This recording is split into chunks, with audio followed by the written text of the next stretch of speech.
Hello guys, and welcome to another Hymal Mythic guide. Once again, I have with me Just Wait. Hey everyone. And today we're going to be talking to the second to last boss in Hymal, which is Korag, the caster. It's a really unique fight, because you need to have actually a balance between your melee DPS, physical, and your magic DPS, which is something we've never seen before. The fight isn't that hard, as long as you control the mechanics.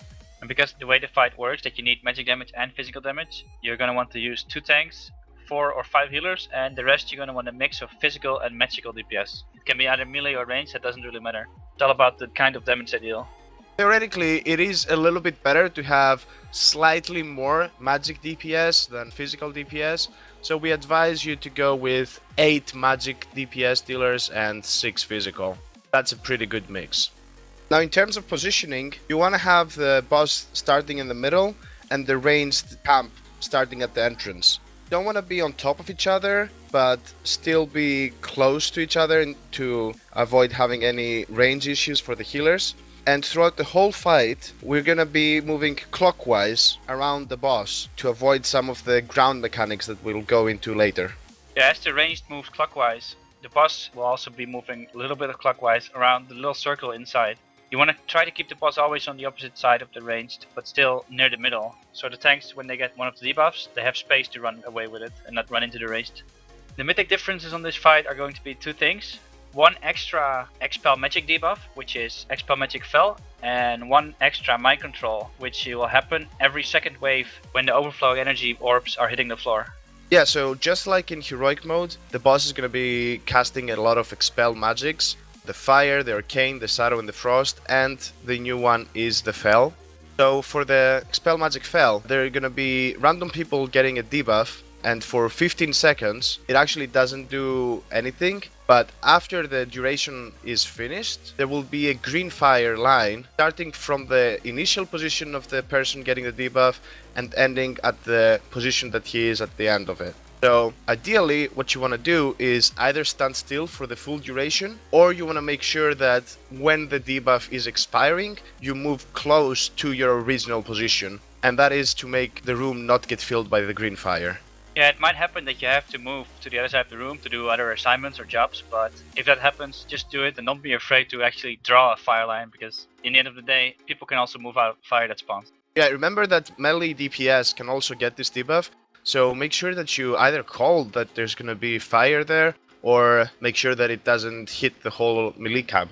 Now, the next Expel magic is just like in heroic mode, it's the Expel magic fire. And basically what you want to do for that, because everyone is getting that debuff and it is a dot plus an explosion at the end of the duration, a good idea is to have at least your ranged camps be gathered around each other but not too close, and have a priest, ideally a shadow priest because the healing priest can't afford to waste mana on it, use a mass dispel. And that will cause all of the debuffs to explode instantly, but you avoid all of the dot damage. So it is actually beneficial for the whole raid. And yeah, just make sure that you're not standing close to anyone else. Same goes for the melee DPS. Don't be close to each other when you're exploding. The next Expel magic is Arcane. This one will again be placed on the tanks, and as they're running around, they're gonna drop arcane pulls on the ground that will explode after a few seconds. That's why we put the boss on the opposite side of the range, so when he casts on the tank will have all the space behind him to just run and not be hit by his own pulls on the ground that he's dropping. Then there's also Shadow, Expel Magic Shadow. It's still the same again, just a shield on the whole raid, which is going to absorb all healing done to them. So in combination with other abilities, this might start hurting on the raid because you can't top everyone fast enough, so if that happens, use a health potion. Yeah, it's also advisable to have a raid cooldown every time those shadow debuffs come up. For example, the Monk's Revival or a Druid's Tranquility, just to make sure that you're not killing some specific person and he actually dies from a combination of other abilities. The last Expel magic is the Frost one, a massive AoE nuke to the whole raid and a slow. So just use a roar and out-heal the damage. It's not really something to watch out for. You can actually feign death it or spectral guise it if it targets a hunter or a shadow priest and it won't be casted, but it's not really the crucial part of the fight. Now the boss is going to be casting the suppression fields throughout the whole fight. Just make sure that you don't stand in them when the boss is casting it to you or close to you. A good way to avoid them is having an add-on. having a text over your head if you are the guy targeted by it. Now, when the boss shield gets broken by the magical DPS that we have brought to the raid, he's going to the middle again, and he's going to knock back everyone that's there.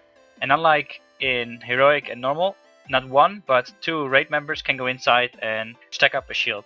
Just like in Normal and Heroic, the more you're inside, the higher the shield will be, and you want it to be as high as possible. You're going to take reduced damage, so you want to move out if you drop low. During this phase, there's going to be fall down anomalies spawning. The easiest way to pick them up is with a warrior barrier, because they will all just go for the warrior. You can also have a gladiator warrior with a glyph, put it on his focus target as long as the target is a tank. And that's really advisable if you have two tanks and one of them is only a warrior. Just have one of the DPS warriors go gladiator and make the phase easy to pick these ads up by a warrior. They can leap over the suppression fields, which is where you want to drag the ads into, because when they die they blow up, except when they're in the suppression field, because they'll be silent. Yeah, you want to make sure that you don't accidentally cleave down the volatile anomalies before they're placed into the suppression fields. So make sure you keep it in your pants and wait for all of them to have spawned and dragged into those silence areas.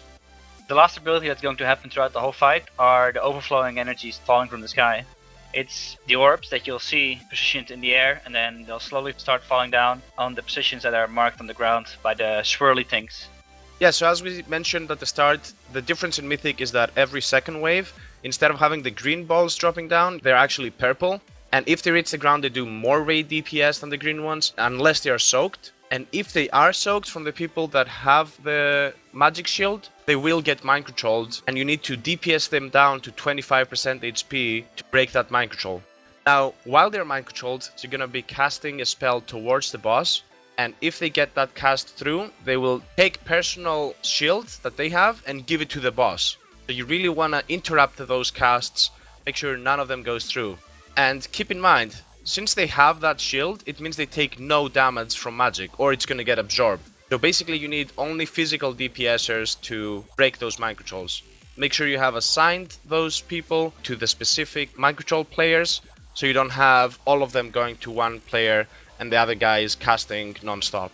Yeah, as the fight progresses, the overflowing energies will increase, because every wave there's going to be an extra orb. Now, when there's more than 2 or 3 orbs falling down, and there's a mind control wave coming in, it's advisable to just let one hit the floor, so you don't have to handle too many people that get mind controlled. And you can have one less, because you're not going to die by having one orb hit the floor. Yeah, as you can see, the fight will get out of control very fast. So you basically need to make sure to kill the boss before you start getting 8 orbs at a time, because really at that point you can't keep interrupting all of those players.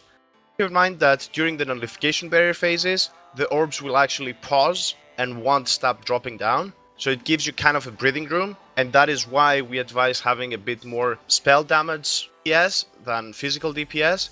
Because the more of those nullification barrier phases you have, the more you delay the orbs reaching those insane 7 or 8 spawns at a time. You'll also have more people that are able to get the shield and able to soak it without dying. If you get overrun by orbs and you don't have enough soakers, towards the end of the fight you can have some people step into the swirly zones and suicide, just because it'll avoid the damage going onto the raid.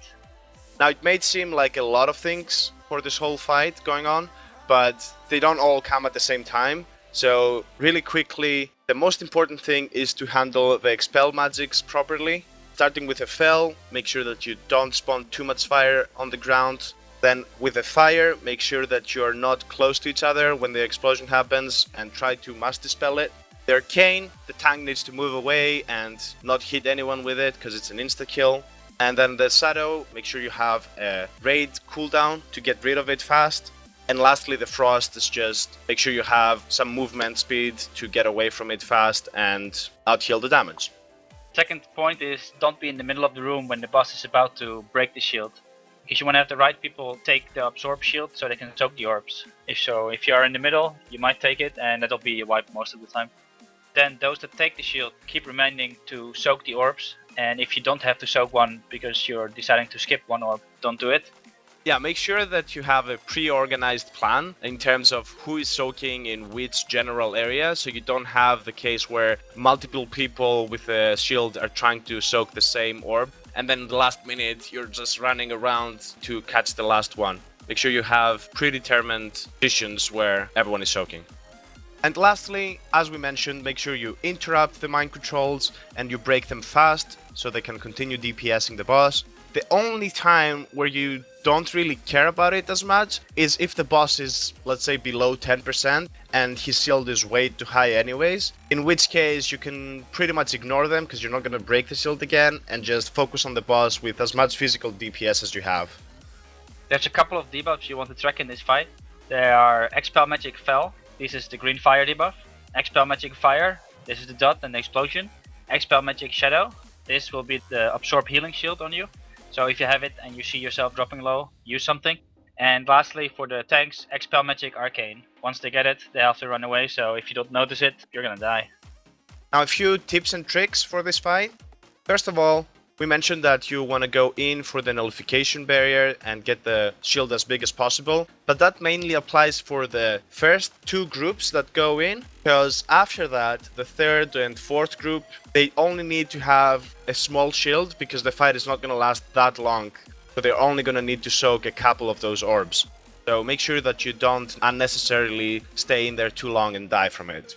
And another thing is that the Expel Magic Fire, you can actually immune it and you won't even get it, but you need to use your immunity before the cast is finished. So for example, if you're a rogue, you can use Cloak of Shadows and you will not get the debuff. But if you're too late and you get the debuff and then you cloak, you're actually going to do the explosion in the whole melee camp. So make sure that you are tracking it and you use it beforehand. There's one thing you want to watch out for when placing suppression fields, that is that you don't want to place them too far. Because if you place them too far, the tank that's tanking the volatile anomalies will have to move to the other side of the room, and that may cause the field to despawn. To avoid despawning the field while you're killing the anomalies, as a tank, just take the latest field that's clockwise, because that should be the field that's going to last the longest because of how the raid moves. Make sure that you also use Death Knight Mask Grip and also have a stun for those volatile anomalies to make sure that they don't move out or accidentally die outside of the suppression fields.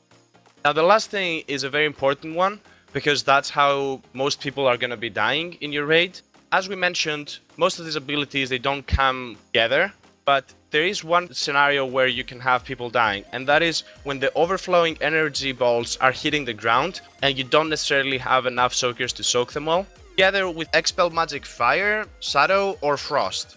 Now what you need to do is make sure, at least for the last explosions of overflowing energy, make sure you have a personal survivability cooldown for every single one of them, or use a health potion to top yourself off. And that's it for our correct video guide. For more details on how we handled overflowing energy exactly, you can find it in the Wowhead written guide, and thank you for watching. Thank you for watching and good luck, guys.